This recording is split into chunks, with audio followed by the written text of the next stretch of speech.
Hello. कैसे हैं आप लोग? I welcome you all on your own YouTube channel board marks. आज बहुत दिनों के बाद जो है हम लोग पढ़ने जा रहे हैं चैप्टर 4 को। बीच में जो है कुछ इम्पोर्टेंट काम आ गया था, इस वजह से मैं वीडियो अपलोड नहीं कर पा रहा था। तो आपसे जैसा मैंने प्रॉमिस किया है कि जो एमसीक्यू सीरीज, और अभी तो आपके जो है प्रैक्टिकल एग्जाम होने वाले हैं तो उसमें वाइवा भी होंगे। तो आप जिस टॉपिक से प्रोजेक्ट बनाए, जिस टॉपिक पे प्रोजेक्ट बनाए, उस चैप्टर को एक बार अच्छे से पढ़ ले, सो दैट कि आप वाइवा में अच्छे स्कोर कर सकें एंड प्रैक्टिकल में आपको 20 में 20 मिल सके। आगे जो है इसी तरह से वीडियोस जो है आते रहेंगे रेगुलर बेसिस पे। बीच में अभी थोड़ा बिजी थे, तो अब जो है हर एक 3 दिन 4 दिन बाद जो है चैप्टर वाइज पहले एमसीक्यू सीरीज आएगा, फिर शॉर्ट आंसर लॉन्ग आंसर, वो प्रैक्टिस आपको अब देखने को मिलते रहेगा। तो स्टार्ट करते हैं। आज हम लोग चैप्टर 3 तक पढ़ चुके हैं, चैप्टर 4 पढ़ते हैं। ठंडा है, अपने आपको जो है ठंडा से बचाते हुए पढ़ना है और रेगुलर मॉक टेस्ट सॉल्व करना। तो let's start. Theme 4, thinkers believes and buildings.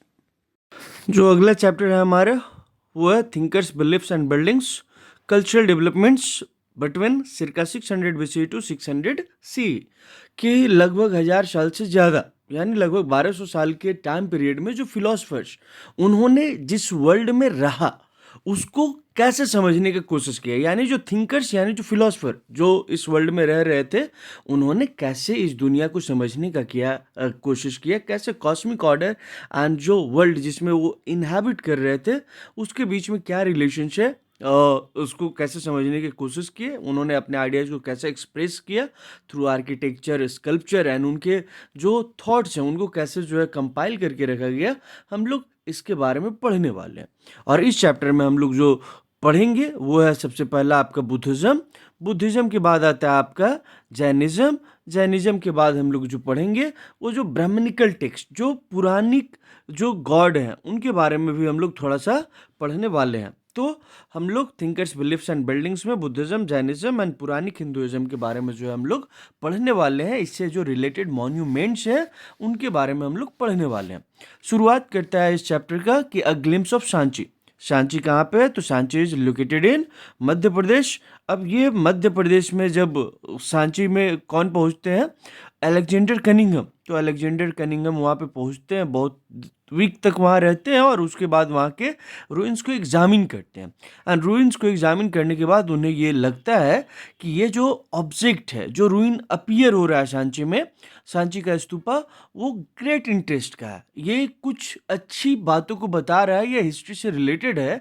And इसीलिए ये लोग चाहते थे कि इसको उठा करके जो है हम इनके रूइंस को उठा करके जो है यूरोप ले जाएं। जैसे आगे हम लोग पढ़ेंगे अमरावती स्तूपा के साथ इन्होंने किया, वैसे ही जो फ्रेंच है वो फ्रांस के म्यूजियम में ले जाना चाहते थे, जो ब्रिटिश थे वो लंदन के म्यूजियम में ले जा करके रखना चाहते थे। आगे हम लोग बढ़ेंगे। आगे अगर इस स्तूपा को बचाने में जिन लोगों का कंट्रीब्यूशन रहा, ठीक है, उनमें दो भोपाल के जो रूलर हैं, एक सुल्तान जहां बेगम एंड दूसरी जो उनकी सक्सेसर रही हैं, सॉरी पहली जो है शाहजहां बेगम एंड दूसरी जो है सुल्तान जहां बेगम, जिन्होंने एंशियंट साइट के प्रिजर्वेशन के लिए जो है मनी प्रोवाइड किया। उसके बाद अगर आप देखेंगे तो जॉन मार्शल जो सांची के ऊपर जो बुक लिखते हैं, उस बुक को जो है डेडिकेट किसको करते हैं? तो वो इम्पॉर्टेंट वॉल्यूम्स जो है ये सुल्तान जहां बेगम को वो डेडिकेट करते हैं। ऐसा क्यों? तो ऐसा इसलिए कि सुल्तान जहां बेगम जो है उन्होंने जो सांची के पास में जो म्यूजियम बना उसके लिए जो फंडिंग देना था, वो फंड देने का काम जो है वो सुल्तान जहां बेगम की, साथ ही साथ जॉन मार्शल जिस गेस्ट हाउस में रह रहे थे उसका भी पैसा देने का काम, एंड जो वॉल्यूम को पब्लिश करने के लिए जो फंड चाहिए था वो फंड भी देने का काम जो है सुल्तान जहां बेगम के थे। इसीलिए जो है जॉन मार्शल अपने इंपॉर्टेंट वॉल्यूम्स को डेडिकेट करता है सुल्तान जहां बेगम को। आगे, Sanchi was preserved due to wise decisions. ठीक है, क्या वाइज डिसीजंस? तो जब यूरोपियंस चाहते थे कि सांची के स्तूपा का जैसे गेटवे है उसको उठा करके हम ले जाते हैं यूरोप के म्यूजियम्स के लिए, लेकिन यहाँ पे इन्होंने क्या किया कि इन्होंने बोला कि ये जो ओरिजिनल वर्क है इसको यहीं पे प्रिजर्व करते हैं, एंड उनको प्लास्टर कास्ट कॉपीज जो है बना करके दे दिया गया कि म्यूजियम में जो है उसका डुप्लीकेट कॉपी आप रखिए। उसके साथ ही साथ देखेंगे कि सांची का गुड लक था कि ये जो रेलवे कॉन्ट्रैक्टर्स जो या जो रेलवे बिल्डर्स थे उनकी नज़रों से बच गया। एंड साथ ही साथ जो यूरोपियंस सांची के स्तूपा को अपने यहाँ ले जाना चाहते थे उनसे बच गया। तो सांची के स्तूपा के बचने के पीछे बहुत सारे रीजंस है। पहला, due to wise decisions of the people. आगे हम लोग पढ़ेंगे कि आगे एक 3 नंबर के लिए जो क्वेश्चन पूछता है वो क्या है आपका, कि first millennium BC is often regarded as major turning point in world history. जैसे हम लोग पढ़े थे 6th century BC is often regarded as turning point in Indian history, वैसे ही यहाँ पे क्या दिया हुआ है कि फर्स्ट मिलेनियम बीसी को हम क्या कहते हैं, वर्ल्ड हिस्ट्री में एक मेजर टर्निंग पॉइंट है। तो ऐसा क्यों हम कहते हैं, तो इसके पीछे का जो रीजन है, it saw emergence of various thinkers जैसे जरथुस्त्र इन ईरान। ये वन लाइनर है, एमसीक्यूज के लिए भी इंपॉर्टेंट है। कॉन्गजी इन चाइना, ये मैच करने के लिए आ जाता है। उसके बाद सोक्रेट्स, प्लेटो एंड एरिस्टोटल, ये तीनों ग्रीस में। Mahavir, Buddha, Jain among many others in India. ये क्या कर रहे थे, तो they were trying to understand mysteries of existence. ठीक है, कि जो रह रहे हैं उसका रहस्य क्या है, साथ ही साथ ह्यूमन बीइंग्स और ये जो कॉस्मिक ऑर्डर है उसके बीच का रिलेशंस क्या है, इसको समझने का कोशिश कर रहे थे। भगवान है नहीं है, मरने के बाद क्या होता है, ये सब कुछ ये लोग समझने का कोशिश कर रहे थे और अपना अपना फिलॉसफी दे रहे थे।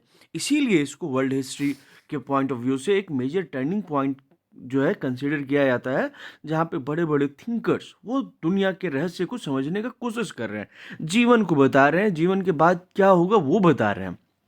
आगे आते हैं, हम लोग पढ़ते हैं थोड़ा सा ऋग्वेद के बारे में। ऋग्वेद के जो डिटीज हैं उनको याद रखना है, कौन कौन सा है। तो ऋग्वेद में बहुत सारे डिटीज है, लेकिन स्पेशली जो है हमें याद रखना है जो मेन डिटीज है वो अग्नि, इंद्र और सोम। इनका जो है प्रेयर्स कैसे किया जाता है, तो ऋग्वेद में जो मंत्राज लिखा है उनको चैंट किया जाता है ड्यूरिंग सेक्रीफाइसेस। एंड ऋग्वेद में जो देखेंगे कि जो प्रेयर किया जाता है वो किसके लिए किया जाता है, तो for cattle, son and good health, साथ ही साथ अलॉन्ग विथ लॉन्ग लाइफ, इसके लिए जो है लोग जो है ऋग्वेद में प्रेयर करते थे। आगे देखेंगे कि ऋग्वेद में जो है इलेबोरेट सेक्रीफाइसेस, जिनको यज्ञाज आप बोलते हैं, वो भी जो है परफॉर्म करवाया जाता था।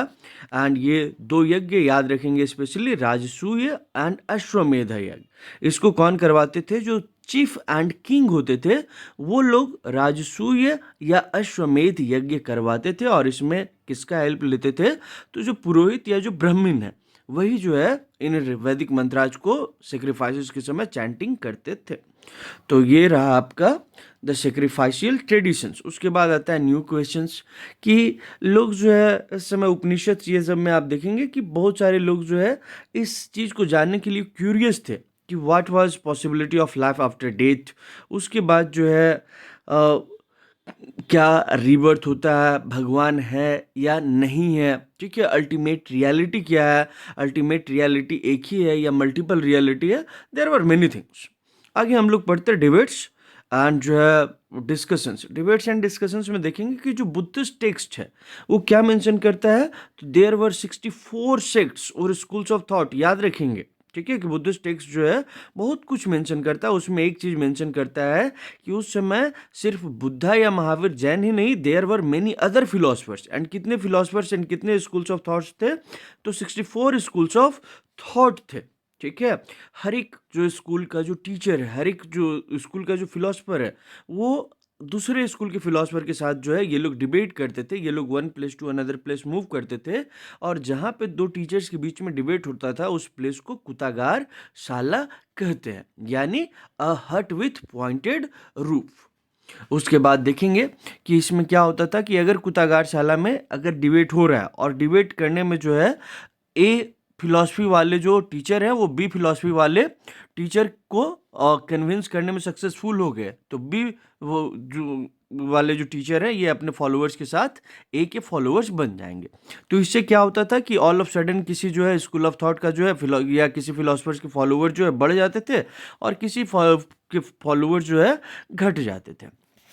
आगे हम लोग देखेंगे कि महावीर एंड बुद्धा ये लोग जो है वेदा के अथॉरिटी को क्वेश्चंस करते हैं। वेदा की अथॉरिटी के ऊपर जो है ये लोग क्वेश्चन अराइज करते हैं कि क्या वेदा सच में जो बता रहा है वो अल्टीमेट रियलिटी है या गॉड का लिखा हुआ है, या उसमें जो हम लोग पढ़े हैं कि जो चार वर्णाज के बारे में डिस्कशन किया हुआ है वो सही है या गलत है। तो ये सब के बारे में ये लोग जो है क्वेश्चन करते हैं। आगे हम लोग पढ़ते हैं कि बुद्धिस्ट टेक्स्ट को कैसे प्रिपेयर एंड प्रिजर्व किया गया है।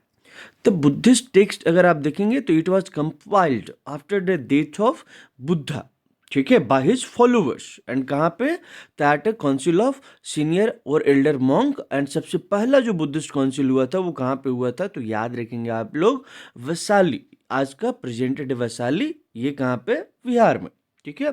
इस समय तीन जो है बुक कंपाइल किया गया, इनको त्रिपिटकाज कहते हैं, विनय पिटका, शुद्ध पिटका, अवधम पिटका। तो बुद्धिज्म के बारे में जानने के लिए जो सबसे प्राइमरी सोर्स है आपका वो क्या है, तो त्रिपिटकाज, विनय पिटकाज, शुद्ध पिटकाज, अवधम पिटका। विनय, नय यानी नियम यानी रूल्स एंड रेगुलेशंस कौन बताता है, विनय। शुद्ध, टी यानी टीचिंग्स, अगर बुद्धा के टीचिंग्स को जानना है तो फिर क्या हमें देखना होगा कि शुद्ध पिटका। और उसके बाद जो है अवधम पिटका, ये बताता है आपका फिलोसफिकल ऑर्डर को। इनके अलावा जो है अगर आप देखेंगे श्रीलंका में जो लिखा गया बुद्धिज्म का हिस्ट्री वो है दीपवंश एंड महावंश। ये दीपवंश यानी Chronicle of island and Mahavamsa the great chronicles, इसमें भी बुद्धिज्म का रीजनल हिस्ट्री को जो है कंपाइल किया गया है।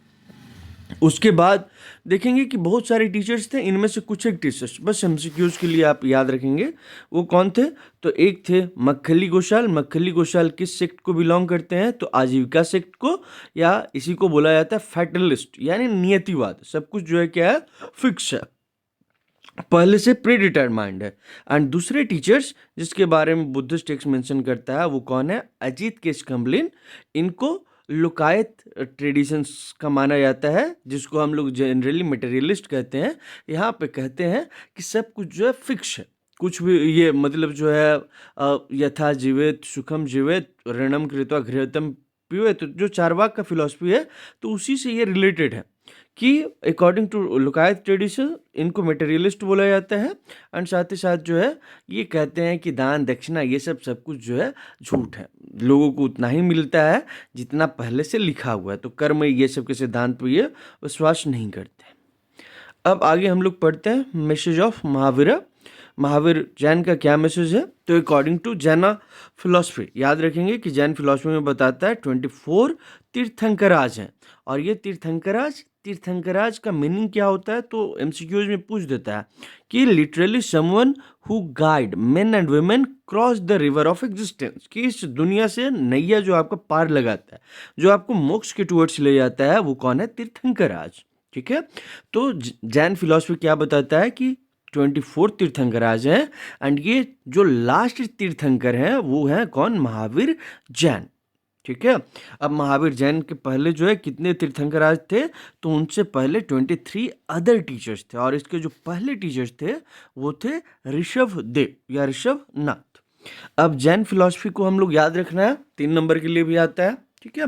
तो जैन फिलॉसफी के हिसाब से क्या है, इंटायर वर्ल्ड क्या है, एनिमेटेड है, यानी सब में लाइफ है, स्टोन हो, रॉक हो, वाटर हो, सब में जो है लाइफ है। उसके बाद दूसरा क्या है, क्या ये कहते हैं कि non injury to living beings, specially जो है human, animals, plants and insects, कि इनको किसी भी तरह से हार्म नहीं करना है।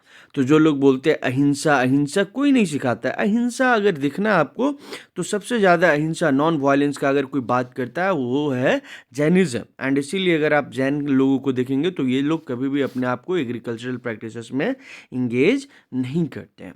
ये लोग क्या करते हैं, या तो बिजनेस या अदर एक्टिविटीज, एग्रीकल्चर नहीं करते हैं, क्योंकि जो है सॉइल में बहुत सारे इंसेक्ट्स होते हैं, तो प्लॉइंग ये सब करेंगे तो उनके मरने का जो है खतरा रहता है। तो इसीलिए ये लोग जो है एग्रीकल्चर के अलावा दूसरे ऑक्यूपेशंस में अपने आप को ऑक्यूपाई करते हैं। और सबसे ज़्यादा नॉन वायलेंट कोई है तो वो जैन है। अकॉर्डिंग टू जैन टीचिंग्स क्या बताता है कि cycle of birth and rebirth is shaped through Karma, यानी जैनिज्म भी किसके ऊपर जोर दे रहा है, कर्म के ऊपर, कि कर्म अगर आप अच्छा करेंगे तो आपको मोक्ष मिल जाएगा, यानी रीबर्थ से आप फ्री हो जाएंगे, अदरवाइज फिर जो है इसी दुनिया में आप रिबर्थ लेते रहेंगे।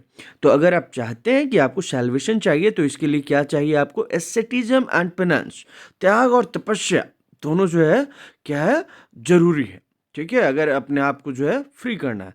एंड ये कैसे मिल सकता है आपको, एसेटिज्म एंड पेनेंस कैसे आप जो है इस बात को फॉलो कर सकते हैं, तो थ्रू रिनाउंसिंग द वर्ल्ड, कि सांसारिक जीवन को छोड़ करके क्या करना है आपको, एक जो है मॉन्क बनना है। और अगर आप मॉन्क बनेंगे तो इसके लिए जो है मोनास्टिक एग्जिस्टेंस क्या है, सैल्वेशन के लिए नेसेसरी कंडीशन है। आगे आप देखेंगे कि Jain monk and nun, ordinary Jain के लिए नहीं, ठीक है, जो जैनिज मॉन्क एंड नन है वो 5 वॉज लेते हैं। क्या लेते हैं, तो to abstain from killing, stealing, lying, 3 ये हो गया। 4th जो है ऑब्जर्व सेलिबेसी, एंड 5th जो है एब्सटेन फ्रॉम पोजेसिंग प्रॉपर्टी, कि ना हम हिंसा करेंगे, ना हम चोरी करेंगे, ना हम झूठ बोलेंगे, ना ही, और साथ ही साथ जो है ये हम ब्रह्मचर्य का पालन करेंगे, और हम धन या प्रॉपर्टी अपने पास पोजेस या जमा करके नहीं रखेंगे। ये ऑर्डिनरी जैन के लिए नहीं है, वो पैसा उसा कमा सकते हैं, ठीक है, लेकिन वो भी इस प्रिंसिपल को, किलिंग वाले प्रिंसिपल को, ठीक है, बहुत ज़्यादा ये फॉलो करते हैं कि हमें किसी का किलिंग नहीं करना है। उसके बाद जो है देखेंगे कि महावीर के टीचिंग्स को भी देखेंगे कि जो उनके फॉलोअर्स हैं, जैसे बुद्धा के टीचिंग्स को उनके फॉलोअर जो है कंपाइल किए थे, उसी तरह महावीर के टीचिंग्स को जो है उनके फॉलोअर्स कंपाइल किए हैं। आगे पढ़ते हैं गौतम बुद्धा के बारे में। Buddha and the quest for enlightenment. Buddha कौन है, तो अपने टाइम की एक मोस्ट इन्फ्लुएंशियल टीचर जो है, जिनका मैसेज अगर आप देखेंगे कि इंडियन सब कॉन्टिनेंट में तो हुआ ही, साथ ही साथ beyond the subcontinent, central Asia से China, Korea, Japan, Sri Lanka, Myanmar, Thailand, Indonesia, इन सारे जगहों पे जो है गौतम बुद्धा का मैसेज जो है क्या हुआ है, स्प्रेड हुआ है। गौतम बुद्धा का जो है बचपन का नाम क्या था, सिद्धार्थ, ठीक है। एंड सिद्धार्थ किनके सन थे, तो he was son of chief of Shakya clan. Shakya clan के जो चीफ थे उनका बेटा कौन है, सिद्धार्थ है, ठीक है। जो इनके पापा का नाम शुद्धोधन था और मदर की नाम महामाया, तो उनके ये बेटे थे। इनके बारे में जो है क्या होता है, भविष्यवाणी किया गया था, या तो एक बहुत महान रूलर बनेंगे या एक महान संत बनेंगे। भाई साहब महान संत बने, तो इस वजह से जो है देखेंगे कि इनको जो है मतलब पैलेसेस में ही रखा गया, इनको कभी बाहर जाने का मौका नहीं मिला। आता है एक समय जब बुद्धा जो है अपने चैरियोटियर को फोर्स करते हैं कि भाई हमको बाहर ले चलो, महल से बाहर हमको भी घूमना है। तो जब पहली बार ये इनका जर्नी होता है आउटसाइड वर्ल्ड, या फिर जो है पैलेस से बाहर का वर्ल्ड, तो ये ट्रॉमेटिक होता है, इनको सदमा लगता है। सदमा क्यों लगता है, तो दुनिया का जो हार्श रियलिटी है इससे इनको अनजान रखा गया था, कि दुनिया में दुख भी होता है, लोग बूढ़े भी होते हैं, मरते भी हैं, तो इससे इनको बहुत अलग थलग रखा गया था, इनको एक प्लेजर वाला लाइफ दिया गया था। तो जब ये बाहर निकलते हैं तो क्या क्या चीज़ें देखते हैं, तो अंडरलाइन कर लीजिएगा आप लोग, या याद रखिएगा। सबसे पहले ये देखते हैं एक बूढ़े आदमी को, ओल्ड मैन, उसके बाद सिक मैन को देखते हैं, और उसके बाद एक कॉप्स देखते हैं। यानी पहले आदमी बूढ़ा हुआ, बूढ़ा होने के बाद बीमार हुआ, और बीमार होने के बाद वो मर गया। ऐसे आप याद रख सकते हैं कि पहले बूढ़ा, फिर बीमार, और फिर तीसरा जो है डेड बॉडी। तो वो पूछते हैं कि क्या सच में सब कोई बूढ़ा होता है, तो उनका चैरियोटियर बोला हाँ हम भी बूढ़े होंगे, हाँ हम भी बीमार होंगे, हाँ हम भी मर जाएंगे, हाँ। यानी उनको समझ में आ गया कि जो ओल्ड होना या सिक होना या कॉप्स बनना, ये सब जो है अल्टीमेट रियलिटी है, इससे कोई भी पर्सन अपने आप को बचा नहीं सकता। अब बचा नहीं सकता तो आगे बढ़े, तो उसके बाद देखते हैं एक होमलेस मेंडिकेंट को यानी एक संत को देखते हैं, जो ओल्ड एज, डिजीज, डेथ, ये सबसे परे है, इसको इन सभी बातों से कोई भय ही नहीं है, उसको शांति मिल चुका है।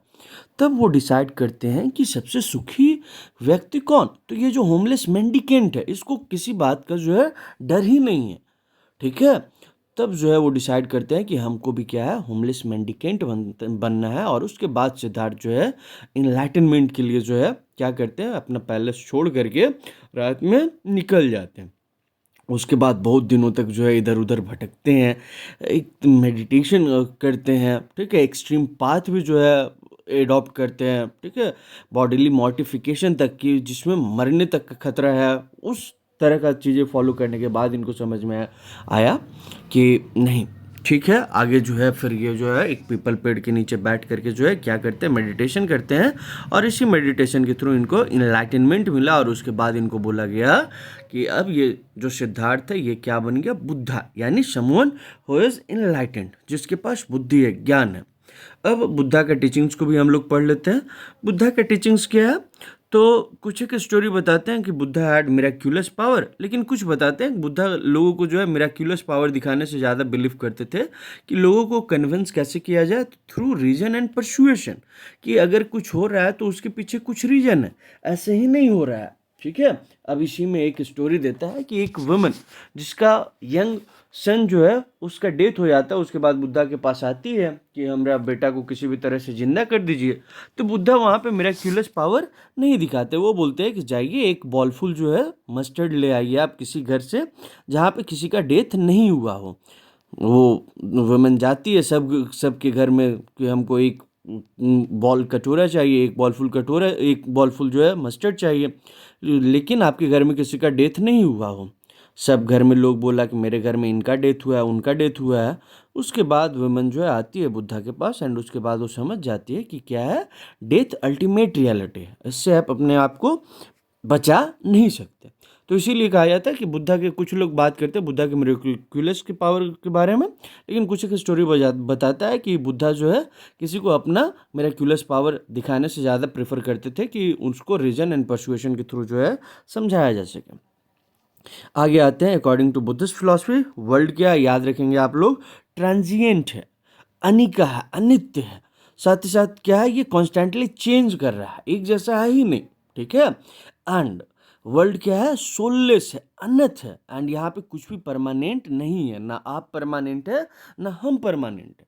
तो इसीलिए with in this transient world, यानी जो कॉन्स्टेंटली चेंजिंग वर्ल्ड है, ठीक है, जो सोललेस वर्ल्ड है, यहाँ पे एक ही चीज परमानेंट है। ठीक है, या within this transient world something which is intrinsic to the human existence, वो क्या है, सॉरो, यानी दुख। दुख क्या है, इंट्रेंसिक है, कि जब तक ह्यूमन बीइंग रहेगा इसका क्या है, इसको दुख होगा। अब ये दुख के बारे में वो बोलते हैं क्या है, दुख है, दुख का कारण है, उसका निवारण है, और उस निवारण का मार्ग है, उसी को हम क्या कहते हैं, एटफोल्ड पाथ। तो जो है फोर नोबल ट्रूथ बुद्धा देते हैं, और फोर नोबल ट्रूथ के बाद कहते हैं इन नोबल ट्रूथ को अगर आप समझ गए और इस सौरों से बचना चाहते हैं तो इसके लिए क्या है, आपके पास एटफोल्ड पाथ है। एटफोल्ड पाथ को जो है आपका क्या करें, फॉलो करेंगे तो फिर आप जो है इससे बच सकते हैं।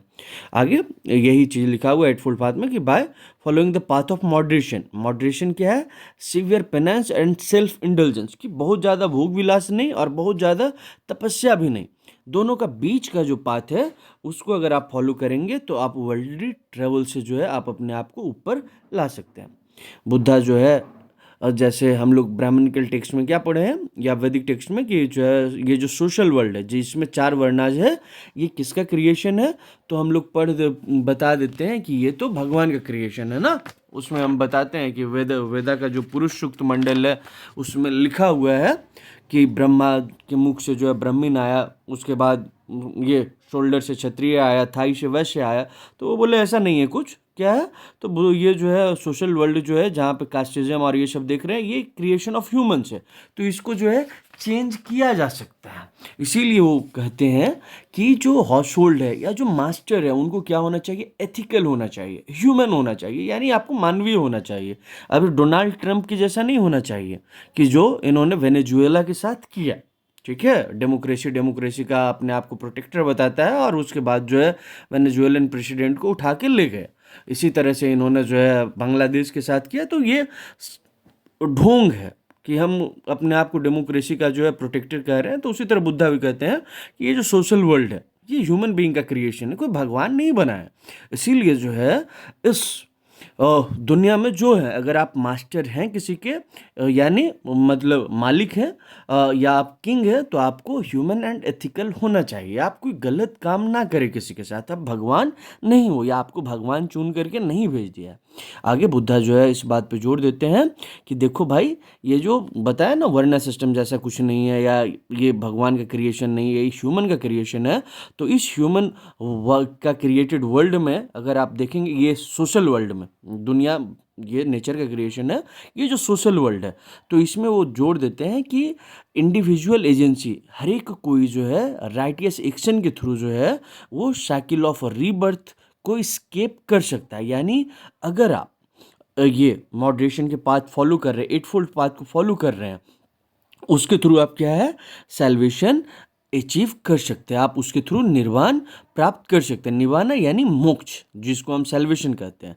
तो बुद्धिज्म इस पे जोर नहीं देते हैं कि आपका बर्थ किस वर्ण में हुआ है या क्या है, आप उससे कोई फर्क नहीं पड़ता। आप एक इंडिविजुअल एजेंसी होते हुए भी जो है, आप लोअर कास्ट में अपर कास्ट में कोई फर्क नहीं पड़ता, आप अपने आप को मोक्ष दिला सकते हैं। और इस मोक्ष के लिए आपको इंडिविजुअली एफर्ट लगाना है। आपके लिए कोई दूसरा मोक्ष, वो दूसरे के एफर्ट से आपको मोक्ष नहीं मिलेगा। आपको क्या करना है, खुद का एफर्ट लगाना है। उसके बाद अकॉर्डिंग टू बुद्धिस्ट ट्रेडिशंस देखेंगे कि बुद्धा का जो लास्ट वर्ड है वो क्या है, be lamps unto yourself as all of you must work out your own liberation. की अगर तुम्हें मोक्ष चाहिए, अपने मोक्ष के लिए जो है अप दीप भव, यानी अपना दीपक खुद बनो। ठीक है, तुम्हारे लिए दूसरा कोई नहीं मोक्ष के लिए स्टेप लेगा। इसके लिए क्या करना होगा, तुम्हें खुद ही करना होगा। यही बुद्धा का जो है लास्ट वर्ड था। अब आगे पढ़ते हैं हम लोग बुद्धा के फॉलोअर्स देखेंगे तो एमसीक्यूज में आता है, बहुत सारे सैंपल पेपर में दिया हुआ है कि संघ क्या है। बुद्धा के लाइफ टाइम के समय भी और बुद्धा के डेथ के बाद भी बहुत सारे लोग जो है उनके फॉलोअर्स बनते गए, उनके डिसाइपल्स बनते गए। तो इन डिसाइपल्स को रखने के लिए एक संघ का ऑर्गेनाइजेशन हुआ। यानी संघ क्या है, तो it was organisation of monk. And जो ये मॉन्क है, यही मॉन्क आगे चल के देखेंगे कि जो धम्मा यानी जो बुद्धा का टीचिंग्स है उसके टीचर्स बने एंड उसको स्प्रेड करने का काम किए। मॉन्क जो है देखेंगे बहुत सिंपल लाइफ स्टाइल में रहते थे। ये मात्र जितना ज़रूरत होता था उतने ही चीज़ों को अपने पास रखते थे। और उसमें एक चीज़ क्या ज़रूरत था, तो खाना खाने के लिए एक बॉल चाहिए, एक कटोरा चाहिए। तो ये एक कटोरा अपने पास रखते थे ताकि दिन में जो है लोगों से भिक्षा मांग के, एक बारी भिक्षा मांगेंगे, जो मिल गया वही खा करके पूरा दिन गुजार लेना है। एंड इसीलिए इनको क्या बुलाया जाता था, दे वर कॉल्ड एज भिक्षुज। भिक्षु यानी जो भिक्षु, वो मॉन्क जो भिक्षा के थ्रू जो है अपने आप को सरवाइव करवाता है। इनिशियली अगर आप देखेंगे तो बुद्धा के संग में सिर्फ मेन वर अलाउड। ठीक है, बाद में देखेंगे कि थ्रू मेडिएशन ऑफ आनंद, बुद्धा के जो है दो प्रिय डिसाइपल, एक आनंद एक उपाली। तो आनंद जो है बुद्धा से रिक्वेस्ट करते हैं, बुद्धा को कन्विंस करते हैं, समझा के वुमेन को भी जो है बुद्धिस्ट संघ में ज्वाइन करने दीजिए। और उसके बाद आप देखेंगे कि वुमेन वर अलाउड। ठीक है, तो ये सारे जो है वन लाइनर्स के लिए भी याद रखेंगे आप, एंड साथ ही साथ 3 मार्क्स के लिए भी, 8 मार्क्स के लिए भी। उसके बाद जब वुमेन को अलाउ किया गया कि वो भी नन बन सकती है, बुद्धिस्ट मोनास्ट्री को या जो बुद्धिस्ट संघ को ज्वाइन कर सकती है, तो इसमें जो सबसे पहली वुमेन जो बुद्धिस्ट संघ को ज्वाइन की वो कौन थी, महाप्रजापति गौतमी, जो बुद्धा की फोस्टर मदर थी, यानी उनकी मौसी जो उनको पाल पोस के बड़ा की, वही जो है पहली वुमेन बनी भिक्षुनी। अब ये जो वुमेन, जैसे मॉन्क जो है क्या कर रहे थे, धम्मा के टीचर्स बन रहे थे, उसी तरह ये जो वुमेन है ये भी जो है धम्मा के टीचर्स बनते गए। एंड बाद में जो वुमेन जो सेल्फ इनलाइटेंड हो गई या फिर जो लिबरेशन यानी जो मोक्ष निर्वाण प्राप्त कर ली, इन वुमेन को क्या बोला गया, थेरी यानी रिस्पेक्टेड वुमेन। तो थेरी गाथा जो लिखा हुआ है, तो थेरी गाथा क्या है, तो स्टोरी ऑफ जो है बुद्धिस्ट वुमेन, वो वुमेन जो खुद को इनलाइटन कर ली एंड साथ ही साथ जिनको क्या मिल गया, इनलाइटनमेंट के साथ साथ जो है जिनको क्या मिला, सैल्वेशन या मोक्ष या आप निर्वाण। तो इस तरह के वुमेन को क्या बोला गया, थेरी गाथा। तो थेरी गाथा क्या है, तो जो बुद्धिस्ट वुमेन है उनके स्टोरी है। आगे आप देखेंगे कि बुद्धा के फॉलोअर्स जो है अलग अलग सोशल बैकग्राउंड से आते हैं। उसमें आप देखेंगे कि worker, slaves, craft person, king, wealthy man, गृहपति, ये सारे लोग आते हैं। और एक बार आप बुद्धिस्ट संघ को ज्वाइन कर लिए तो फिर सबका आइडेंटिटी इक्वल हो जाता है कि आप क्या हो, या तो मॉन्क हो, या तो नन हो, या तो भिक्खु हो, या तो भिक्खुनी हो।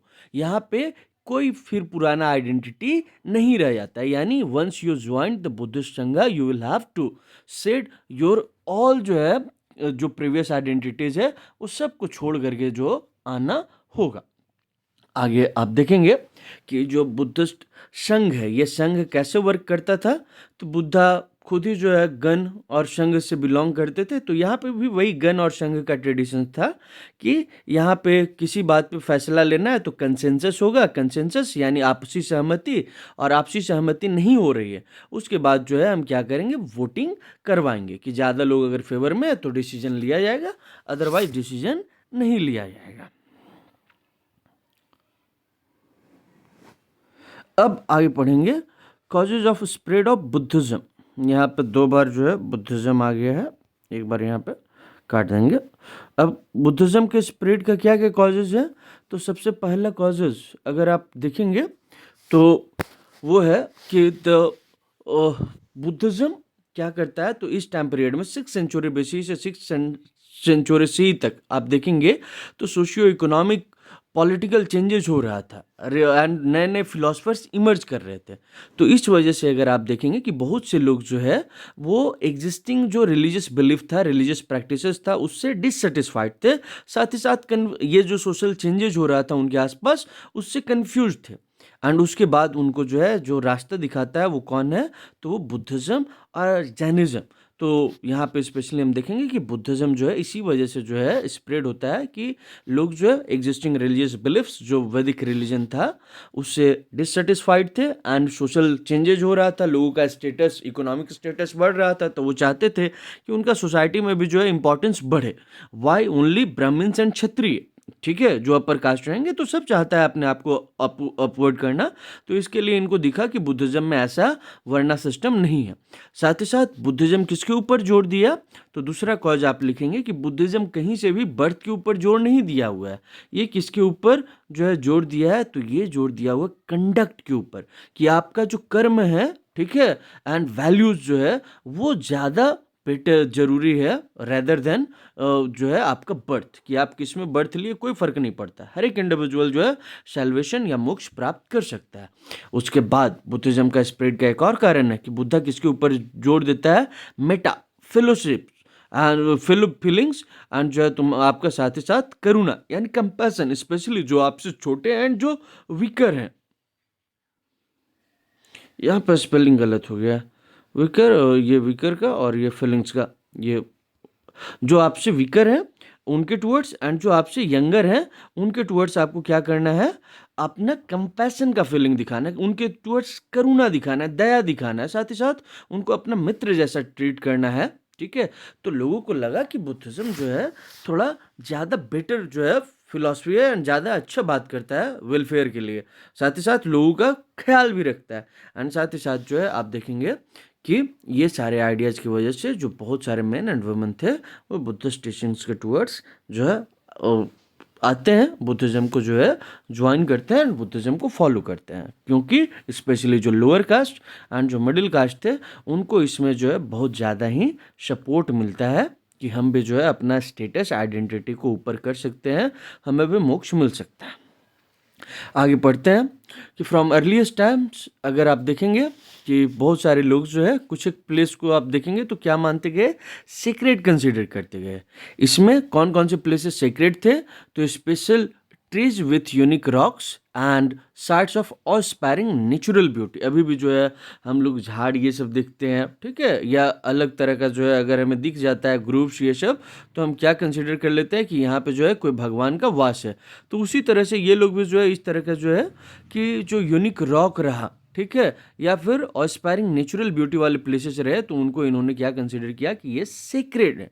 साथ ही साथ इसके साथ यहाँ पे छोटे छोटे श्राइन बना दिए और उसके बाद इन्हीं को बाद में क्या बोला गया, चैत्याज। चैत्याज जो है अगर आप देखेंगे तो बुद्धिज्म में जो है किससे रिलेटेड है, तो चैत्या वर्ड जो है किससे डिराइव्ड है, चीता, ठीक है, चीता यानी फ्यूनरल पायर, इसी का जो है एक्सटेंशन है फ्यूनररी मॉन्ड। तो यहाँ पे चैत्य बनाया गया और ये चैत्य क्या है आपके लिए, इनके लिए जो है सीक्रेट प्लेस था जहाँ पे लोग वर्शिप करते थे। उसके अलावा कुछ एक और प्लेसेस जिनको सीक्रेट कंसीडर किया गया था बुद्धिज्म में, वो है बुद्धा का बर्थ प्लेस लुम्बिनी। उसके बाद दूसरा जहाँ पे बुद्धा को इनलाइटनमेंट मिला, बोध गया। उसके बाद तीसरा जहाँ पे बुद्धा फर्स्ट शर्मन दिए, सारनाथ। एंड उसके बाद फोर्थ प्लेस जहाँ पे उनको निर्वाण प्राप्त हुआ, वो है कौन सा, कुशीनगर। इन सारे प्लेसेस को भी जो है बाद में क्या कंसीडर किया गया, सीक्रेट कंसीडर किया गया। उसके बाद इसमें हम लोग देखेंगे कि आफ्टर 200 ईयर्स ऑफ बुद्धा के डेथ के 200 साल बाद अशोका जो है लुम्बिनी विजिट करता है। और लुम्बिनी विजिट किया तो इस चीज़ को मार्क करने के लिए वहाँ पे उसने जो है एक पिलर इरेक्ट करवाया, पिलर बनवाया, सो दैट कि लोग याद रखें कि अशोका जो है बुद्धा के डेथ के लगभग 200 साल बाद जो इस प्लेस को विजिट किया था। यानी जब अशोका बुद्धिस्ट बनता है उसके बाद इस प्लेस को जो है विजिट करता है।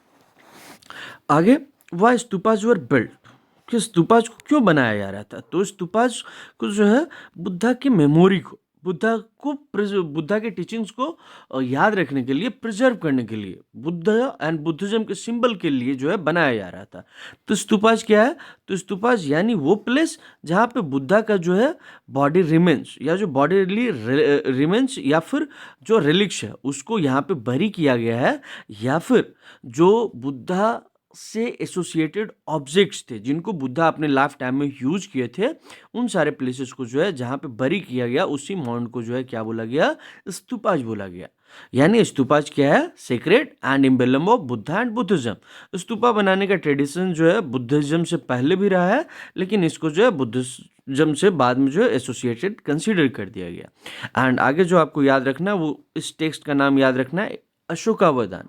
अकॉर्डिंग टू अशोकावदान, अशोका क्या किए थे, तो he has distributed portion of Buddha's relics to every important cities and towns. And वहाँ पे इन्होंने ऑर्डर इशू किया था कि आपको क्या करना है, वहाँ पे स्तूपाज बनाना है। एंड इस टाइम पीरियड में आप देखेंगे कि बहुत सारे जो है स्तूपाज का कंस्ट्रक्शन हुआ था।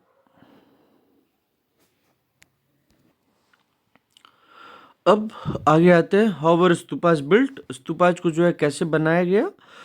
तो इसको बनाने वाले जो है कौन लोग थे, तो बनवाने के लिए पैसा चाहिए, और पैसा कौन देने वाले लोग थे, तो पैसा डोनेट करने वाले कुछ किंग्स थे, जैसे सातवाहनाज हो गए, ठीक है। उसके अलावा जो अदर लोग जो डोनेट कर रहे थे उनमें कुछ गिल्ड यानी संघ, जो मर्चेंट्स ये सब का या जो क्राफ्ट पर्सन का जो एसोसिएशन होता था, वो भी जो है स्तूपा बनाने के लिए जो है कंट्रीब्यूशन देते हैं। और इसी में एक देखेंगे कि जो आइवरी वर्कर जो है उनका गिल्ड जो है क्या किया था, फाइनेंस किया था एक गेटवे को बनाने के लिए सांची में। उसके अलावा जो ऑर्डिनरी मैन एंड वुमेन है, ये भी जो है वो डोनेशंस दिए थे। ये हमें कैसे पता चलता है, तो वहाँ पे जो इंस्क्रिप्शन है या जो पिलर है उसके ऊपर उन लोगों का नाम मेंशन किया हुआ है, एंड साथ ही साथ उनका ऑक्यूपेशन, कई बार उनके रिलेटिव्स का नेम और किस प्लेस से वो बिलोंग करते हैं उसके बारे में भी मेंशन किया हुआ है। उसके बाद बुद्धा के जो बुद्धिस्ट मॉन्क एंड नन्स थे यानी भिक्खु एंड भिक्खुनीज थे, वो भी जो है इन मॉन्यूमेंट्स को बनाने में अपना कंट्रीब्यूशन दिए हैं। आगे आते हैं, हम लोग पढ़ते हैं स्ट्रक्चर ऑफ स्तूपा। स्तूपा का स्ट्रक्चर जो है कैसा है, तो पहले जो स्तूपा है एक सिंपल होता था और सेमी सर्कुलर मॉन्ड ऐसे बना दिए, ये रहा जो है मॉन्ड, इसके ऊपर सेमी सर्कुलर स्ट्रक्चर बना दिए, यही जो है सिंपल जो है स्तूपा बन गया। तो इसी को क्या बोला जाता था, एंडा बोला जाता है, यानी सेमी सर्कुलर मॉन्ड को क्या बोला जाता है, एंडा। बाद में आप देखेंगे कि इसके ऊपर जो है राउंड एंड स्क्वायर शेप जो है बनना शुरू हुआ, एंड कॉम्प्लेक्स स्ट्रक्चर जो है ये बनते चला गया। और इसी में आप देखेंगे तो कि जो सेमी सर्कुलर मॉन्ड है इसको बोले एंडा, एंडा के ऊपर जो एक आप देखेंगे ये जो बालकनी जैसा स्ट्रक्चर है इसको बोला जाता है हर्मिका, ठीक है। ये बालकनी जैसा स्ट्रक्चर बताता है कि it is abode of god, abode of god, यहाँ पे बॉड ऑफ गॉड होगा, ठीक है। तो यानी ये क्या है, भगवान का घर है, उसको रिप्रेजेंट कर रहा है। हर्मिका के ऊपर क्या होता था, आपका एक यष्टि होता था, ठीक है, या मस्त, इसी को यष्टि बोलते थे। और इसी यष्टि के चारों तरफ आप देखेंगे अम्ब्रेला होता था जिसको क्या बोला जाता है, छतरी बोला जाता है। साथ ही साथ इसके चारों तरफ क्या होता था, रेलिंग्स होता था। ये रेलिंग्स किस लिए होता था, तो सेक्युलर वर्ल्ड को सेक्रेट स्पेस से सेपरेट करने के लिए। एंड ये जो रेलिंग्स है इसके चारों डायरेक्शंस में क्या है, 4 गेटवे जो है बना हुआ है। ठीक है, वर्शिपर्स जो है किधर से इंटर करते थे, थ्रू ईस्टर्न गेटवे। एंड उसके बाद क्लॉकवाइज डायरेक्शन में इस तरह से जो है क्या है, ये लोग मूव करता था, सो दैट कि जो ये स्तूपा है ये उसके राइट साइड में रहे, एंड मूव करके ये जो परिक्रमा करना होता है वो करते थे। एंड जो अर्ली स्तूपास जो सिंपल थे वो कहाँ पे बने हुए हैं, तो सांची, सारनाथ, भरूच, यहाँ पे अर्लियर स्तूपाज बने हैं। एंड जो लेट स्तूपाज हैं, जो कॉम्प्लेक्स स्ट्रक्चर वाले, जो सुंदर डिजाइनदार जो बने हैं, अर्लियर स्तूपाज में अगर आप देखेंगे तो वहाँ पे सब कुछ प्लेन होता था, सिर्फ स्टोन रेलिंग्स होता था, जो क्या होता था वो थोड़ा रिचली, उसका गेटवे रिचली कार्व्ड होता था। बाद वाले में जो बना है स्तूपाज ये ज़्यादा डेकोरेटेड होते थे। तो ये बना अमरावती में। फिर उसके बाद शाहन जी की ढेरी कहाँ पे है, पेशावर, पाकिस्तान। तो ये लेट के स्तूपाज है। आगे पढ़ते हैं, डिस्कवरिंग स्तूपाज। अब discovering stupas and fate of Sanchi and Amaravati, दोनों का किस्मत जो है अलग अलग है। क्या अलग अलग किस्मत है, तो आप देखेंगे कि हर एक स्तूपा का बनने का एक अलग स्टोरी है, डिस्कवरी का एक अलग स्टोरी है। उसी में हम लोग देखेंगे अमरावती के पास वहाँ के जो लोकल रूलर है 1796 में वो चाहते थे कि एक टेम्पल बनवाना है। टेम्पल बनवाने के बाद उन्हें दिखा कि ये जो एक टीला जैसा जो है, पहाड़ी जैसा स्ट्रक्चर देखा, ठीक है, एंड इसके ऊपर जो है वो क्या कर रहे हैं, टेम्पल बनवा रहे हैं। तो उन्हें ऐसा लगा कि यहाँ पे जो है क्या हो सकता है, ये जो स्टोन है इस स्टोन को हम निकाल करके क्या टेम्पल में यूज कर सकते हैं। एंड साथ ही साथ हो सकता है कि इस हिल के नीचे हो सकता है कि कुछ खजाना, ट्रेजरी बरी किया हुआ। तो सबसे पहले वो देखें। उसके बाद जो है दूसरा पर्सन जो यहाँ पे आता है कुछ साल बाद जो है, आप देखेंगे तो वहाँ पे जो पर्सन पहुँचते हैं वो है कर्नल कॉलिन मैकेंजी। ठीक है, याद रखेंगे कि ब्रिटिश ऑफिशियल जो स्तूपा, अमरावती स्तूपा का डिस्कवरी हो रहा है उससे जुड़े हुए लोग, एक वहाँ का लोकल रूलर, उसके बाद कर्नल कॉलिन मैकेंजी, उन्होंने वहाँ पे पहुँचे। उसके बाद उन्हें जो है बहुत सारे स्कल्पचर्स ये सब जो दिखा, उसके बाद उन्होंने उसका जो है डिटेल ड्राइंग्स बनाया, लेकिन उन रिपोर्ट्स को कभी भी पब्लिश नहीं किया गया। कर्नल कॉलिन मैकेंजी के बाद वहाँ पे एक और पर्सन आते हैं, वो है वाल्टर इलियट। वाल्टर इलियट जो है गुंटूर के कमिश्नर, गुंटूर आंध्र प्रदेश में उसके कमिश्नर थे। एंड उसके बाद अमरावती विजिट करते हैं, वहाँ से जो है बहुत सारे जो इंपॉर्टेंट स्कल्पचर पैनल्स है उसको जो कलेक्ट करते हैं और उसको मद्रास ले जाते हैं। उसके बाद इन्हीं स्टोन पैनल को क्या नाम दिया गया, एलियट मार्बल, इसी वाल्टर इलियट के नाम पे रखा गया। उसके बाद जो इलियट हैं, वाल्टर इलियट, इनको किस लिए याद रखा जाता है, तो he had discovered the remains of western gateway. And उसके बाद वहाँ के साइट्स को एंड वहाँ के स्ट्रक्चर्स, स्कल्पचर, ये सब को पढ़ने के बाद वो बताते हैं कि जो सबसे बड़ा स्तूपा जो बनाया गया होगा वो कौन सा है, तो अमरावती स्तूपा जो है ये सबसे ज़्यादा लार्जेस्ट एंड जो है मोस्ट मैग्निफिसेंट जो स्तूपा बना होगा वो अमरावती स्तूपा ही था। तो कौन कौन से लोग जुड़े हुए हैं, कर्नल वहाँ का लोकल किंग, दूसरा कर्नल कॉलिन मैकेंजी और तीसरा वाल्टर इलियट। वाल्टर इलियट के बाद जो लोग वहाँ पे आते रहे, जो जो ऑफिसर आते रहे, उन्होंने क्या किया कि वहाँ का जो स्टोन स्लैब्स था या जो स्कल्पचर था इसको उठा उठा करके अलग अलग जगह पे ले गए। कुछ एक को Asiatic Society of Bengal at Calcutta, कुछ एक को to India Office Madras, and कुछ एक को इवन लंदन तक ले जाया गया। और कुछ एक जो ऑफिसर आते गए वो यहाँ से इतने सुंदर सुंदर स्कल्पचर को उठा करके अपने गार्डन्स में डेकोरेट करने के लिए भी ले गए। यहाँ पे जो ऑफिसर्स आते गए वो सब जो है एक एक करके अमरावती स्तूपा को लूटे, ऐसा ये कह करके कि मेरे से जो पहले आए उन्होंने भी लूटा है, एंड उसके बाद लूटते गए। इन्हीं में एक पर्सन जिनका अलग व्यूज था वो थे एच कोल। एच कोल लोगों को कन्विंस करने की कोशिश करते हैं कि क्या है, जो ओरिजिनल आर्ट वर्क है उसको उसी जगह पे रहने दीजिए आप, एंड आपको अगर ले भी जाना है तो आप जो है उसका प्लास्टर कास्ट कॉपीज है ले जाइए। उन्होंने एक रिमार्क दिया कि it seems to me a suicidal and indefensible to allow the country to be looted of original work of ancient art. कि एंशियंट आर्ट का जो ओरिजिनल वर्क है इसको जो लूटने के लिए छोड़ दिया गया। जो ऑफिसर आ रहे हैं वो बोल रहे हैं कि मेरे पिछले वाले ऑफिसर्स तो यहाँ से चोरी करके ले गए हैं, उठा करके ले गए हैं, तो हम क्यों ना ले जाएं। तो ये क्या है, इनडिफेंसिबल एंड सुसाइडल। ठीक है, आत्मघाती और ये कहीं से सपोर्ट करने लायक नहीं है। उन्होंने लोगों को कन्विंस करने का कोशिश किया कि जो प्लास्टर कास्ट फेसिमाइल्स होता है उसको आप ले जाइए एंड ओरिजिनल वर्क को यहीं पे रहने दीजिए, लेकिन ऐसा वो यहाँ पे करने में कन्विंस नहीं कर पाया अथॉरिटीज को। लेकिन उनका ये जो इन सीटू यानी जहाँ पे वो मिला है वहीं पे उसको रखने का जो विचार था उसको जो है कहाँ पे अडॉप्ट किया गया, तो ये सांची के स्तूपा में अडॉप्ट कर लिया गया उनके आइडिया को। कहता है अमरावती सरवाइव नहीं किया। देख रहे हैं कि सभी लोग इसको लूट लिए, कहाँ कहाँ पे ये सब गया, ये सब थोड़ा सा याद रख लेंगे आप लोग। अब यहाँ पे जो आता है कि सांची स्तूपा सरवाइव नहीं किया एंड अमरावती सरवाइव किया, ऐसा क्यों? अमरावती नहीं सरवाइव कर पाया, इसके पीछे का रीज़न ये है कि अमरावती का डिस्कवरी जो है बहुत पहले हो चुका था और जिस समय इसका डिस्कवरी हुआ उस समय स्कॉलर जो है उसके इम्पोर्टेंस को समझ नहीं पाए कि कितना इम्पॉर्टेंट है कि जो ऑब्जेक्ट जहाँ मिल रहा है उसको उसी प्लेस पे प्रिजर्व किया जाए। एंड इन सीटू कंजर्वेशन का जो है कॉन्सेप्ट उनको समझ में नहीं आया था, इसीलिए जो है उन्होंने उन सारे ऑब्जेक्ट्स को, उन सारे स्टैच्यूज़ को, स्कल्पचर्स को रिमूव करके जो है अलग अलग प्लेसेस पे ले गए।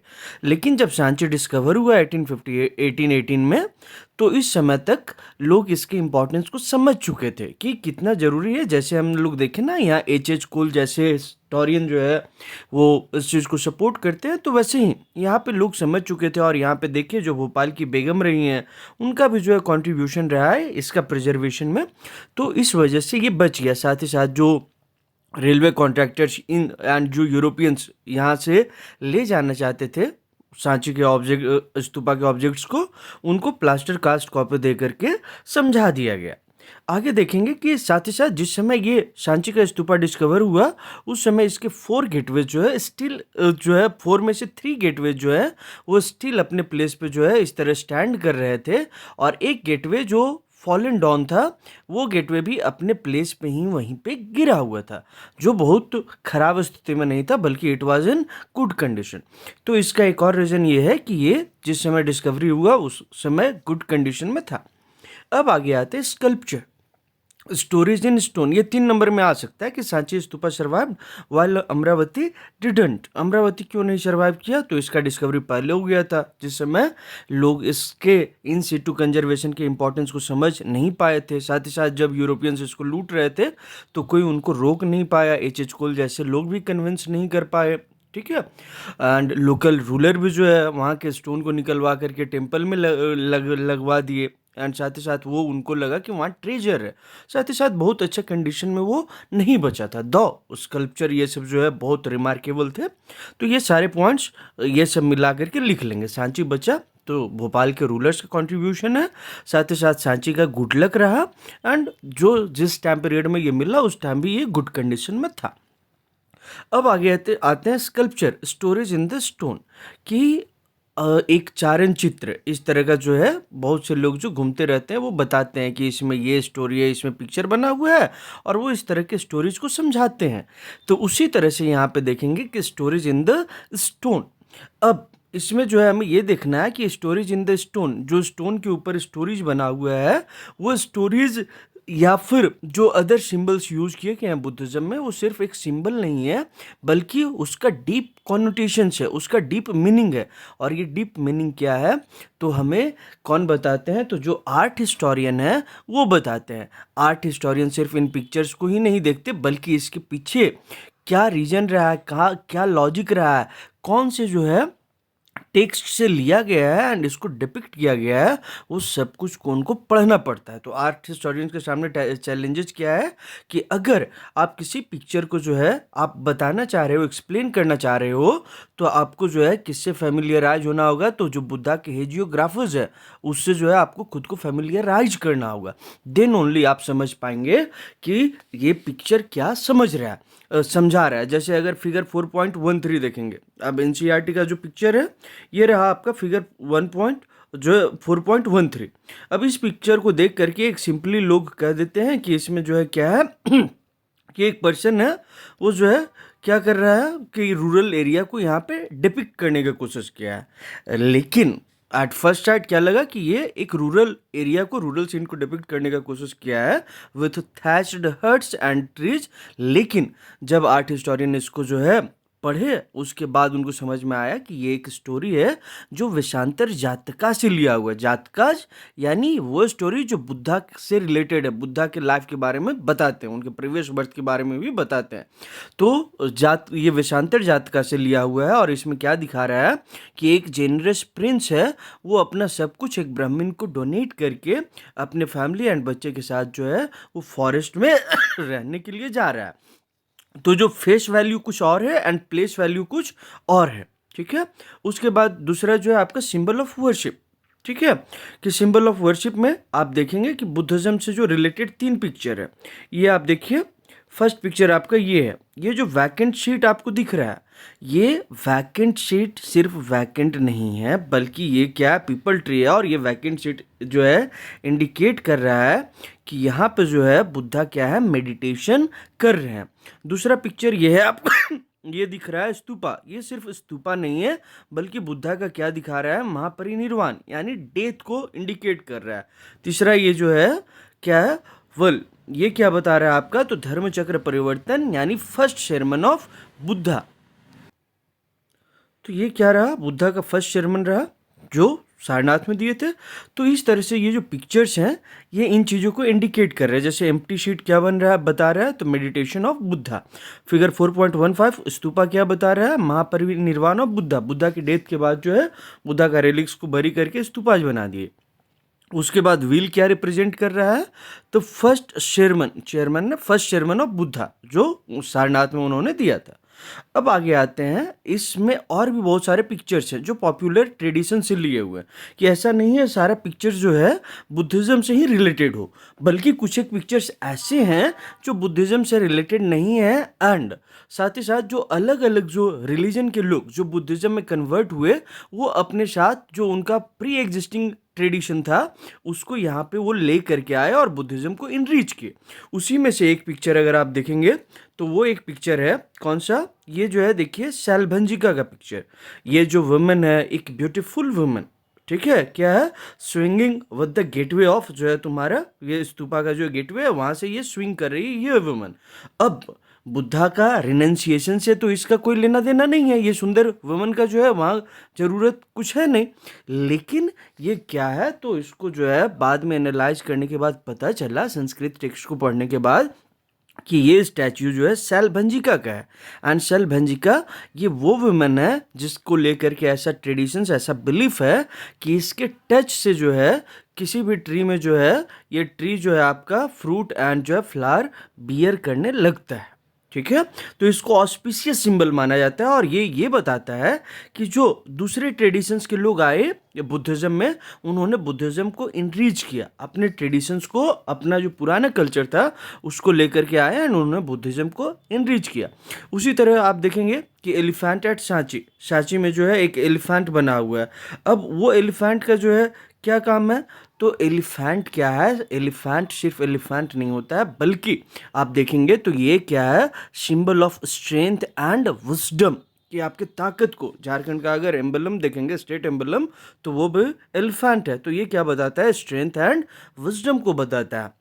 उसी तरह देखेंगे कि जो सांची स्तूपा है इसके वॉल पे बहुत सारे जो एनिमल्स हैं जो बुद्धा के लाइफ से रिलेटेड है, उन सारे को डिपिक्ट करने का कोशिश किया गया है। साथ ही साथ इनमें से जो देखेंगे elephant, horses, monkey, kettles, bull, ये सब जो है पिक्चर वहाँ पे बना हुआ है। और ये एक तो बुद्धा के लाइफ से एसोसिएटेड एनिमल्स है, साथ ही साथ ये जो स्पेक्टेटर्स यानी जो वहाँ पे जा रहा है, जो उस जगह को विजिट करने जा रहा है, उसका ध्यान को आकर्षित करने के लिए, अट्रैक्ट करने के लिए भी इन सिंबल्स का यूज किया गया। उसके बाद एक पिक्चर आप देखेंगे गजलक्ष्मी। गजलक्ष्मी का पिक्चर ये है जहाँ पे 2 एलिफेंट जो है कॉन्सिक्रेशन कर रहे हैं, ठीक है, एंड यहाँ पे एक वुमन है, ठीक है, इधर आसपास लोटस है। तो ये क्या है, तो ये जो वुमन है इनको 2 तरीके से आइडेंटिफाई करने का कोशिश किया गया। या तो ये बुद्धा की जो मदर है, ठीक है, वो महामाया है, और कुछ हिस्टोरियन बताते हैं ये गजलक्ष्मी है। गजलक्ष्मी यानी गॉडेस ऑफ फॉर्च्यून, ठीक है, भाग्य की जो लक्ष्मी है वो है। उसी तरह अ सरपेंट एट सांची। अब सांची में जो सरपेंट मिला है, अब उसका यहाँ पे क्या काम? तो कई बार ऐसा है कि हम इन चीज़ों को नहीं समझ पाते, लेकिन वो जो पॉपुलर ट्रेडिशंस वहाँ पे रहा होगा, जो पॉपुलर बिलीफ रहा होगा, उन चीज़ों को भी जो है यहाँ पे डिपिक्ट करने का कोशिश किया गया। और जब इनिशियली जब बुद्धिस्ट टेक्स्ट को और इन पिक्चर्स को नहीं समझा गया था, तो एक जो हिस्टोरियन है, ब्रिटिश हिस्टोरियन जेम्स फर्ग्यूसन, जब यहाँ पे पहुँचते हैं तो सांची को उन्होंने डिक्लेयर कर दिया कि it was centre of tree and serpent worship, कि ये जो है कौन सा जगह है जहाँ पे ट्रीज एंड सांप का वर्शिप होता था। तो क्यों भाई? तो ये आदमी कंफ्यूज था, या इन आदमी को पता नहीं था, क्योंकि इन्होंने बहुत सारे बुद्धिस्ट टेक्स्ट उस समय डिसिफर हुए नहीं थे, पढ़ पाए नहीं थे, तो इनको समझ में नहीं आया। और जो फेस वैल्यू पे दिखा यहाँ ट्री एंड सरपेंट का बहुत सारा पिक्चर, तो इन्होंने डिक्लेयर कर दिया कि it was place of tree and serpent worship. याद रख लेंगे। आगे आते हैं, ये तो हो गया बुद्धिज्म जैनिज्म खत्म। अब जो हमें पढ़ना है new religious traditions, development of Mahayana Buddhism. Buddhism का जो लास्ट पोर्शन जो है पढ़ लेते हैं, उसके बाद हिंदुइज्म में आएंगे। तो डेवलपमेंट ऑफ बुद्धिज्म की फर्स्ट सेंचुरी सी तक देखेंगे, बुद्धिज्म में जो है सेक्टोरियन डिवीजन होने लगता है। सेक्टोरियल डिवीजन क्या होता है? तो बुद्धिज्म में दो ट्रेडिशंस डेवलप होता है। एक आपका जो है महायान बुद्धिज्म, और दूसरा जो है आपका Hinayana Buddhism. Hinayana Buddhism and एक महायान बुद्धिज्म। जैसे क्रिश्चियनिटी में देखेंगे कि क्रिश्चियनिटी बनने के बाद जो है कैथोलिक, प्रोटेस्टेंट, लुथरन, ये सब में डिवीजन हुआ। उसी तरह इस्लाम में शिया, सुन्नी, अहमदिया, बरेलवी, वहाबी, इस तरह का जो सेक्टोरियल डिवीजन है, उसी तरह यहाँ पे भी जो है बुद्धिज्म में हम क्या देख रहे हैं कि फर्स्ट सेंचुरी आते आते जो है बुद्धिज्म में सेक्टोरियल डिवीजन हुआ, एंड बुद्धिज्म जो है दो पार्ट में बटा, एक हीनयान, एक महायान। हीनयान यानी वो लोग, हीनयान के मानने वाले वो लोग हैं जो बुद्धा के अर्ली टीचिंग्स में बिलीव करते हैं। अर्ली टीचिंग्स में क्या था कि जो सेल्फ एफर्ट है, वो आपको सेल्फ एफर्ट लगा के आप निर्वाण अचीव कर सकते थे। ये लोग बुद्धा को एक ह्यूमन बीइंग्स मानते थे, एंड जिन्होंने जो है अपना सेल्फ एफर्ट के थ्रू जो है निर्वाण प्राप्त किया था। तो ये लोग मानते हैं कि बुद्धा एक आइडियल ह्यूमन बीइंग है, ठीक है, एंड उनके पाथ को फॉलो करके हम भी निर्वाण अचीव कर सकते हैं। ये बुद्धा को भगवान के रूप में नहीं मानते, ठीक है। एंड इन लोगों को बोला गया हीनयान यानी लेसर व्हीकल, कि बुद्धा के जो अर्ली टीचिंग्स में बिलीव कर रहे हैं, ठीक है, उनको क्या बोला गया? हीनयान। 3 नंबर में आ सकता है डिफरेंसेस। एंड उसके बाद फर्स्ट सेंचुरी सी के बाद वाले फेज में आप देखेंगे कि यहाँ पे जो है कुछ एक लोग बुद्धा को सेवियर मानने लगे। सेवियर यानी समवन जो आपको बचाता है, जो आपको प्रोटेक्ट करता है, जो आपको पालन पोषण करता है, ठीक है। तो कुछ लोग मानने लगे कि बुद्धा क्या है? सेवियर है, यानी बुद्धा भगवान आ गया। साथ ही साथ इसमें बोधिसत्ताज का जो कॉन्सेप्ट डेवलप होने लगा। बोधिसत्ताज यानी वो लोग जो बुद्धिज्म में वैसे संत लोग जो मेडिटेशन के थ्रू, सेल्फ एफर्ट के थ्रू ज्ञान तो अचीव किए, ये लोग इनलाइटेंड तो हुए, लेकिन अपने इनलाइटनमेंट का यूज अपने सेल्वेशन के लिए ना करके ये लोग दूसरे के हेल्प करने के लिए यूज किए। इन लोगों को बोला गया बोधिसत्ताज यानी कंपैशनेट ह्यूमन बीइंग्स, ठीक है, कि ये बहुत अच्छे मानव हैं जो इनलाइटेंड होने के बाद भी दूसरे अपने सैल्वेशन के लिए नहीं गए, बल्कि दूसरे को हेल्प के लिए गए। उसके बाद जो है साथ ही साथ यहाँ पे इस ट्रेडिशंस में देखेंगे कि जो बुद्धा है एंड बोधिसत्ताज है, दोनों का इमेज का वर्शिप होना शुरू हुआ। एंड इस पाथ को, जो बुद्धा को भगवान माने, जहाँ पे बोधिसत्ताज का कॉन्सेप्ट डेवलप हुआ, इन लोगों को बोला गया महायान यानी ग्रेट व्हीकल। अब ये यहाँ बुद्धिज्म आपका खत्म होता है। अब हम लोग पढ़ेंगे growth of Puranic Hinduism. Growth of Puranic Hinduism में क्या है आपका कि जैसे बुद्धिज्म में यहाँ पे डेवलप हो चुका था कॉन्सेप्ट ऑफ सेवियर, उसी तरह जो है हिंदुइज्म में भी सेवियर का कॉन्सेप्ट डेवलप होने लगा कि भगवान विष्णु एंड शिव जो है क्या है, हमारे सेवियर है। इनके लिए जो है बाद में देखेंगे टेम्पल्स भी बनने लगा। अब वैष्णविज्म एंड शैविज्म के बारे में जो है भक्ति सूफी ट्रेडिशंस में पढ़ेंगे ही। बस यहाँ पे ध्यान रखना, वैष्णविज्म यानी जो भगवान विष्णु के जो फॉलोअर्स हैं उनको वैष्णविज्म बोला जाता है, और शिव के फॉलोअर जो है उनको शैविज्म बोला जाता है। यहाँ पे भी जो है जो चीज़ चूजन डीटी है, जैसे अगर हम विष्णु जी को अपना चूजन डीटी मान रहे हैं तो हम विष्णु जी का वर्शिप करेंगे, जो शिव जी को अपना चूजन डीटी मान रहा है वो शिव जी का वर्शिप करेगा। यहाँ पे जो विष्णु जी का वर्शिप है, ये विष्णु जी का जो 10 अवतार है, 10 अवतार जो है, उसके आसपास भगवान विष्णु का वर्शिप होना शुरू हो गया। ठीक है। एंड सैविज्म में जो है शिव जी का वर्शिप जो है लिंगाज के फॉर्म में, और दूसरा जो है इनको ह्यूमन फॉर्म में भी जो है इनका वर्शिप होने लगा। तो हमें वैष्णविज्म एंड शैविज्म में याद रखना है कि विष्णु जी का वर्शिप जो है इनका 10 अवतार, एंड शिव जी का जो वर्शिप है वो लिंगाज के फॉर्म में, एंड साथ ही साथ ह्यूमन बीइंग के फॉर्म में अलग अलग एट्रीब्यूट्स के थ्रू जो है इनका वर्शिप होना शुरू हो गया। कई जगह पे शिव जी है जो है माँ पार्वती के साथ भी बैठे हुए हैं, इस तरह से इनका वर्शिप हो रहा है। ये रहा, इतना ही इसमें ध्यान रखना है। अब आगे आते हैं बिल्डिंग टेम्पल्स की। जैसे भगवान को लेकर के शेवियर का कॉन्सेप्ट डेवलप हुआ, ये हमारे कौन गॉड है, तो ये पुरानिक हिंदुइज्म का ग्रोथ हो रहा है। ये क्या था, पहले जो हम लोग पढ़े हैं वो था वैदिक हिंदुइज्म, अभी जो हम लोग पढ़ेंगे वो क्या, पुरानिक हिंदुइज्म। तो पुरानिक हिंदुइज्म में कौन कौन, विष्णु, शिव एंड जो अदर गॉडेसेस हैं जिनके वो अलग अलग एट्रीब्यूट्स, जैसे दुर्गा माँ को देखेंगे 10 हाथ है, हर एक हाथ में जो है अलग अलग चीज़ें जो है इनको होल्ड करवाया गया है, जो अलग अलग चीज़ों को सिग्निफाई करता है, बताने का कोशिश करता है। तो उसी तरह से यहाँ पे अब ये भगवान के लिए जो है टेम्पल्स बनना शुरू हुआ। जो पहले टेम्पल बनता था एक स्मॉल सा ऐसा रूम होता था, एक इस तरह का गेटवे होता था, यहाँ पे गर्भगृह होता था जहाँ पे गॉडेस या गॉड को रखा जाता था, और उसके बाद जो है जो डिवोटी है वो इस गेट से यहाँ पे इंटर करेंगे, वर्शिप करेंगे और यहाँ से वापस आ जाएंगे। यानी अर्लियर टेम्पल क्या होता था, एक छोटा सा स्क्वायर रूम जिसको क्या बोला जाता है, गर्भगृह। गर्भगृह यानी जहाँ पे भगवान को रखा जाता है, ठीक है। सिंगल डोर होता था एंड वर्शिपर उसी गेट के थ्रू इंटर किए, वर्शिप किए एंड वापस आ जाते थे। ग्रेजुअली जो है, जैसे स्तूपा में भी पढ़े थे ना, पहले सेमी सर्कुलर माउंट, बाद में इसके ऊपर जो है राउंड एंड जो है स्क्वायर शेप जो है स्ट्रक्चर बनना शुरू हुआ, इलेबोरेट स्ट्रक्चर। तो उसी तरह टेम्पल में भी जो है तुम आपका इलेबोरेट स्ट्रक्चर जो है बनना शुरू हुआ। और ये इलेबोरेट स्ट्रक्चर कैसा था, तो इसके ऊपर जो है शिखर, विमान, ये सब जो है बनना शुरू हुआ। सेंट्रल स्टैंड के ऊपर जो है शिखर बनना शुरू हुआ। उसके बाद आप देखेंगे कि टेम्पल्स के वॉल जो है इसको डेकोरेट किया जाने लगा, बहुत सारे स्टैच्यूज ये सब बना के, बहुत सारे स्कल्पचर बना के। साथ ही साथ जो है टेम्पल के बाहर जो है असेंबली हॉल बनने लगा, उसके बाद जो है बरामदा बनने लगा, ठीक है। ये सब विजयनगर वाले चैप्टर पढ़ेंगे तो उसमें देखेंगे टेम्पल्स के बाहर जो है बहुत सारे कॉम्प्लेक्सेस, बहुत कुछ जो है बनाया जाने लगा। तो असेंबली हॉल बनने लगा, ह्यूज वॉल बनने लगा, ह्यूज गेटवेज बनने लगा, और प्रॉपर जो है वाटर का सप्लाई का अरेंजमेंट जो है किया जाने लगा इवन टेम्पल्स में। तो इस तरह से टेम्पल का स्ट्रक्चर जो है धीरे धीरे इलेबोरेट होते चला गया। बाद में एक टाइम आया जब जो है रॉक टेम्पल बनने शुरू हुए। अब रॉक टेम्पल बनने का जो ट्रेडिशन है वो बहुत पुराना है, कि कैसे रॉक को जो है कट करके केव बना करके जो है टेम्पल्स बनाते थे। जैसे एक जो है दिया हुआ है कि आजीविका सेक्ट को ये अशोका जो है आजीविका सेक्ट वाले जो लोग थे उनको बराबर केव कहाँ पे है, गया में है, तो उनको दिया था वहाँ पे जो है। ये रहा बराबर केव वाला ये रहा, ये जो पिक्चर है एंट्रेंस ऑफ बराबर केव 3rd सेंचुरी बसी में, कि आजीविका सेक्ट वाले जो लोग थे उनको ये दिया गया था केव यहीं पे रहने के लिए। तो उसी तरह से जो है इस समय देखेंगे कि जो जो क्या टेम्पल्स बनने लगा, ह्यूज रॉक से बनने लगा, ठीक है। अब ह्यूज रॉक से कैसे टेम्पल बन रहा है, तो एक टेम्पल ये है, कौन सा आपका, ये अर्लियर टेम्पल है, ये देवगढ़ का टेम्पल है, याद रख लीजिएगा, ये पिक्चर पूछ सकता है, आइडेंटिफाई द पिक्चर में। एंड ये रहा आपका, ये कैलाशनाथ टेम्पल है। कैलाशनाथ टेम्पल, ये पिक्चर पूछा हुआ है आपका एग्जाम में।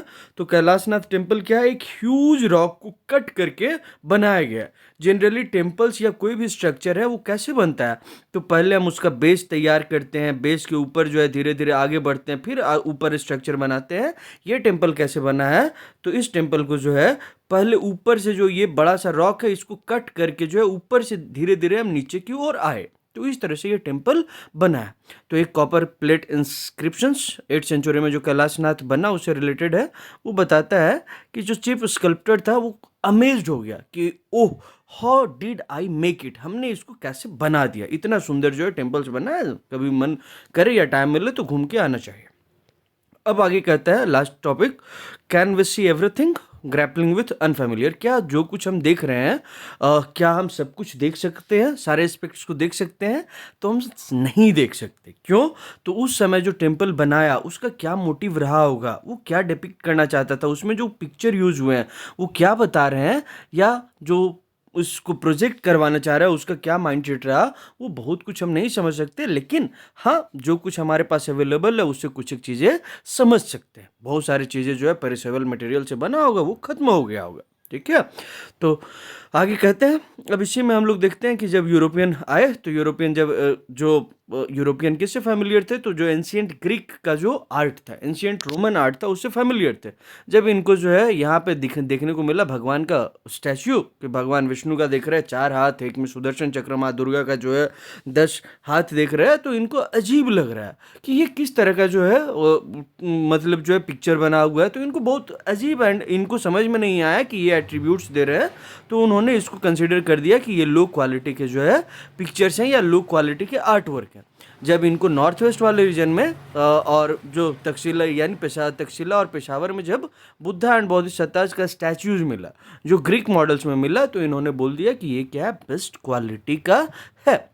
तो ऐसा नहीं है, क्योंकि आप एक सिंपल इमेज बना दिए, वो इमेज बनाना और एक एट्रीब्यूट्स दिखा करके जो है उसको कॉम्प्लेक्स करके बनाना, that both are very different. तो ये यूरोपियंस के लिए कन्फ्यूजन का सब्जेक्ट रह गया था, और इसीलिए वो इन सारी चीज़ों से अनअवेयर थे, तो उन्होंने डिक्लेयर कर दिया कि ये बहुत अच्छा नहीं है। तो thank you, and don't forget to like share and subscribe. Channel को लाइक शेयर सब्सक्राइब कीजिए और जुड़े रहिए। अब डेली जो है रेगुलर जो है वीडियोज आते रहेंगे। Thank you.